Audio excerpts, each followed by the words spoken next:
భారతదేశంలో ప్రజల కోసం ప్రాణాలు అర్పించిన కుటుంబం ఏదైనా ఉన్నది భారతదేశం ప్రపంచంలో అంటే ఎవరి కుటుంబం?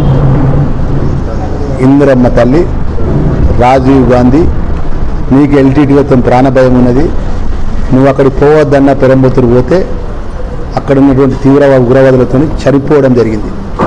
చనిపోయిన తర్వాత సోనియమ్మ తల్లికి భారతదేశంలో ప్రధానమంత్రి అవకాశం వచ్చి ప్రధానమంత్రి అవకాశం చేయమన్నా కూడా చేయకుండా, రాహుల్ గాంధీ కూడా ప్రధానమంత్రి అవకాశం వచ్చిన చేయకుండా ఈ దేశం కోసం ప్రాణాలు అర్పించే కుటుంబము ఇందిరమ్మ తల్లి, రాజీవ్ గాంధీ, ఈరోజు సోనియమ్మ తల్లి, తెలంగాణ తల్లి, రాహుల్ గాంధీ.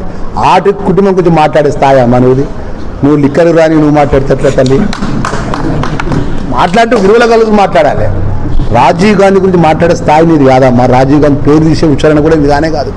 ఆ రాజీవ్ గాంధీ ఏదైతే ఉందో సోనియమ్మ తల్లి తెలంగాణ ఇచ్చింది కాబట్టి నీ తండ్రి ముఖ్యమంత్రి అయ్యాడు, నువ్వు ఎంపీ అయినావు, నువ్వు ఎమ్మెల్సీ అయినావు. ఇలా జాగృతి అని పెట్టినావు. జాగృతి ముందు నీ ఆస్తులు ఎంత, జాగృతి తర్వాత నీ ఆస్తులు ఎంత తీయమంటావు బయటికి.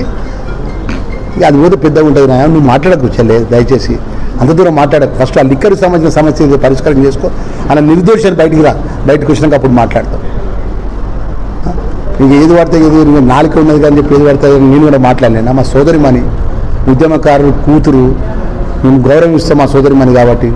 కానీ ఆ మాట రాజీవ్ గాంధీ పేరు మాట్లాడాల్సిన అవసరం లేదు.